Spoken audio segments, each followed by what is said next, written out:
making of the United States, the design of this country, that it was designed as a haven for free white Protestant males, middle class and up, those who agree with the prevailing political status quo and who own property.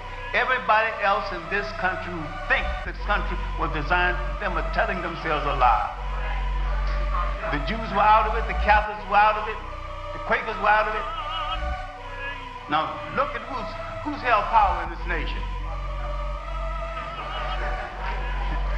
Only one non-Protestant president. And how long did they last before they killed him? When they said liberty and justice for all, that's the all they were talking about. Other people think they were talking about them. The country have not betrayed any promise to you, had even made any promise to you. What are you talking about you in the first place?